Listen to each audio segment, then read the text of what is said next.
Dieu, comme nous l'avons annoncé sur les affiches, nous avons effectivement commencé aujourd'hui notre conférence biblique chez l'apôtre Jérémie. Cette conférence biblique qui porte sur l'Église à la veille du retour de Christ. En fait, d'entrée des jeux, nous avons parlé de la chronologie prophétique de l'eschatologie biblique. Nous avons dit que le Seigneur Jésus-Christ n'a autorisé à personne de connaître le jour et l'heure de son retour. Tout comme n'a permis aussi à personne d'en ignorer la circonscription temporelle. C'est d'ailleurs pour cela qu'il a donné des luminaires pour marquer les époques prophétiques. Il a donné des signes qui est le millénium. Donc c'est pour dire que nous n'avons plus de temps. Ce n'est plus le temps de s'embrouiller, à chercher la gloire du monde, à perturber le peuple de Dieu. C'est un temps de préparation. Il n'y a plus de temps.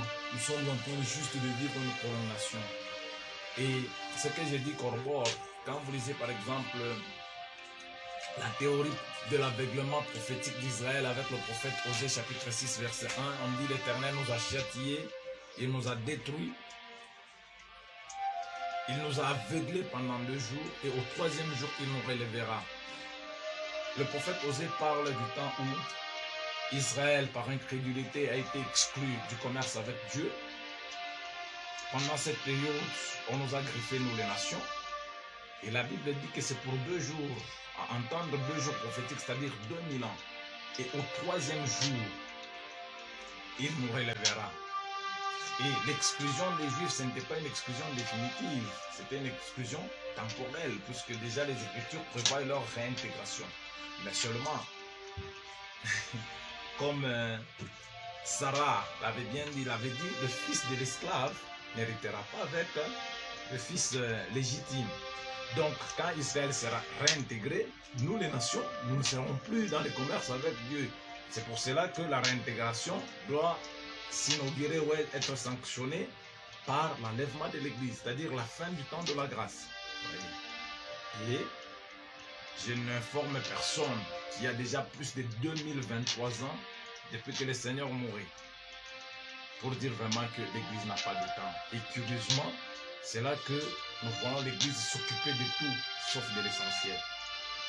Nous avons aussi également parlé de les 70 semaines prophétiques de Daniel, pour nous, des signes précurseurs à son retour. La Bible dit qu'il était assis sur le mont des Oliviers, les disciples l'ont approché en privé et lui ont demandé.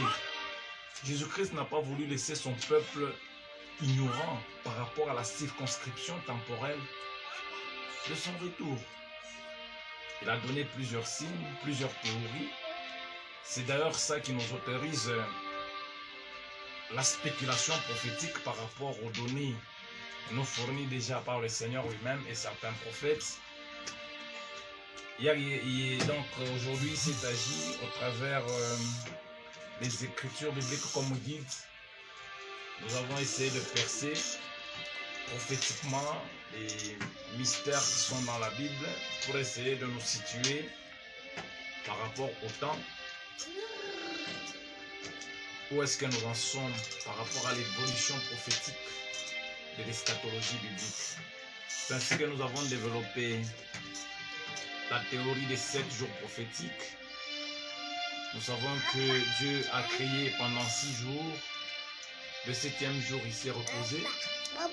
Et depuis l'Ancien Testament, le 7e jour est connu et même consacré comme le jour de repos, le jour de sabbat. Dans notre nouvelle ère, Dieu nous a également promis un jour de sabbat, que ceux qui marcheraient en conformité de sa parole vivront dans le repos, dans le règne de 1000 ans, qui est le 7e jour prophétique. Je voudrais alerter le peuple de Dieu pour leur dire que depuis Adam jusqu'à aujourd'hui, il y a déjà plus de 6000 ans. Donc sur le plan prophétique, nous avons déjà vécu 6 jours et il ne nous reste qu'un seul jour. Cela c'était juste pour situer le peuple de Dieu et les inviter à la vigilance. Paul dit, d'autant plus que nous voyons s'approcher le jour. Voyez, que le peuple de Dieu, que les Éphésiens 4:11 s'attellent non pas à présenter l'Europe, à présenter la gloire du monde, mais à préparer au Seigneur un peuple disposé. Une église sans ride, sans tache, bien disposée pour son roi. C'était ça la synthèse du message que nous avons donné au peuple de Dieu aujourd'hui. Demain, nous allons continuer. Je vais vous faire le rapport par rapport à ça. Je voudrais rassurer tout le peuple de Dieu, quel que soit le temps par lequel il passe. La promesse est vraie. Jésus revient et il ne tardera pas. Gloire à Seigneur Jésus-Christ pour cette exhortation. Que le Seigneur nous bénisse.